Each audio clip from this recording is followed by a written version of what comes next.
Hello friends, this video is a part of Save the Crafty YouTuber video hop. As you have probably heard, YouTube's new policy has made it extremely hard for creators to grow their channels, and this event is meant to support crafty YouTubers, especially the small channels. It's also a great place to find new faces, so I do encourage you to check out all the hoppers and you may find your new favorite there. There are also lots and lots of prizes to be won along the way, so don't forget to leave your comments for your chance to win. You can find the link to the next stop on the hop in the description box below the video. The project that I have created today is a completely clear shaker card, so now let's move on to the tutorial. To create the shape of the tag, I'm going to use some white cardstock as well as two outline dies from Tag Builder die set by Paper Discovery.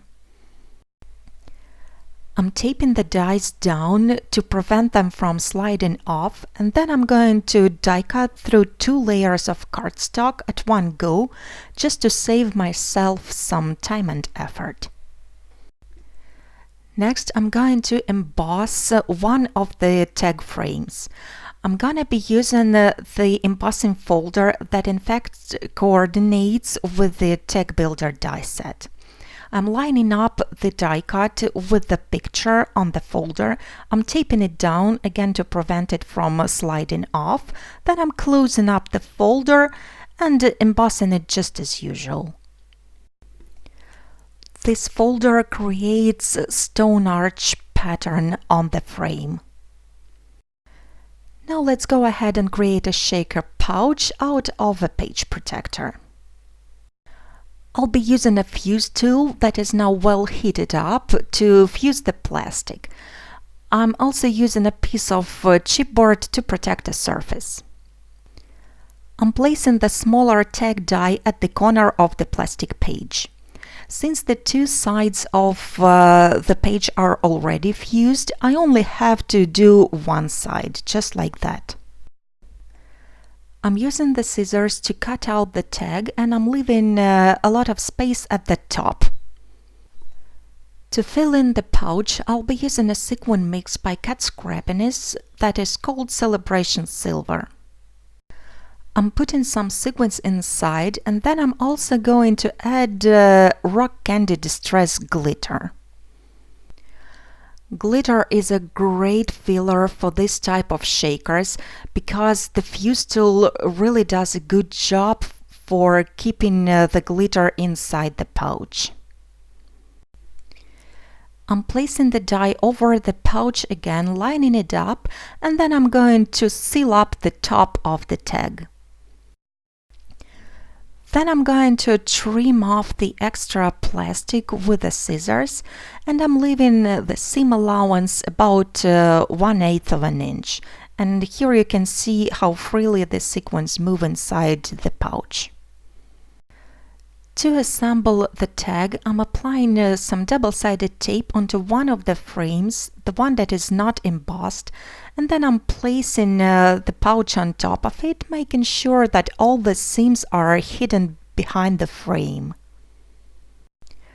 Then I'm also going to apply adhesive onto the other frame, and I'm placing it right on top of the previous one.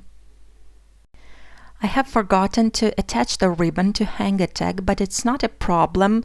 The tape adhesive is very forgiving and I can do it right now. So I'm shaping a ribbon into a loop, then I'm opening up the tag frame again and I'm placing the ribbon between the two tags. To create the lacy background inside the tag frame, I'm going to use this beautiful border die set by Spellbinders. I've die cut all three images out of white cardstock. This is how I am going to make them fit inside my tag. I'm taping down all three borders right onto the cutting pad.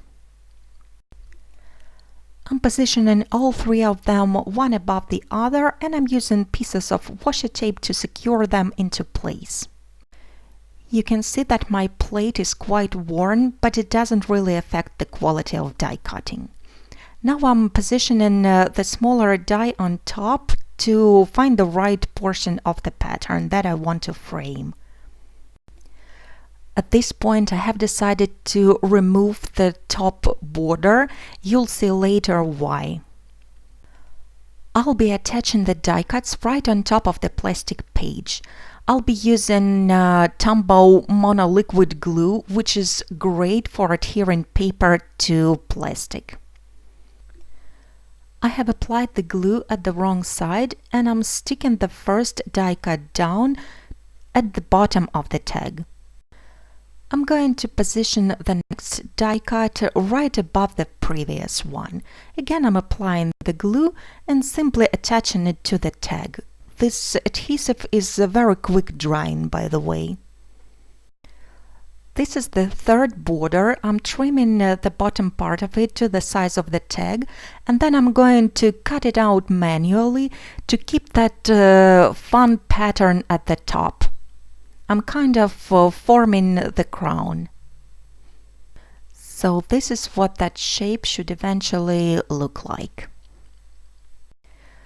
I'm going to stick it down just as I did with the two previous borders, and then I'm going to add the sentiment to my tag.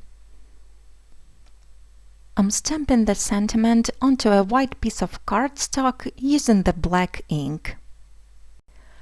I'll be using an elongated rectangle die to die cut the sentiment, but of course you can just use a paper trimmer.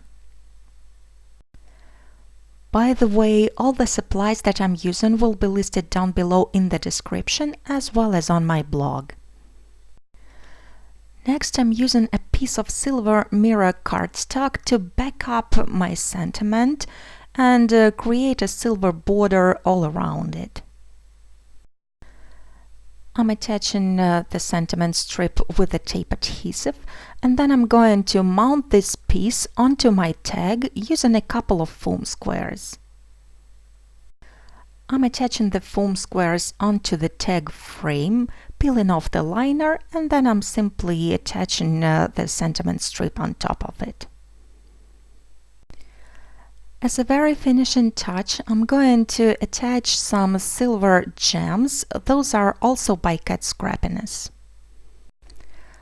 There are 4 sizes of gems in the pack, and I'm using different sizes ones to place them in different parts of that pattern on the background. Using a pickup tool is a really good idea when manipulating small pieces like those. So this is what the finished project looks like. Thank you so much for watching. The link to the next stop on the hop is down below in the description. Do check it out. I really hope you enjoyed the tutorial, and I do hope to see you again soon. Bye bye!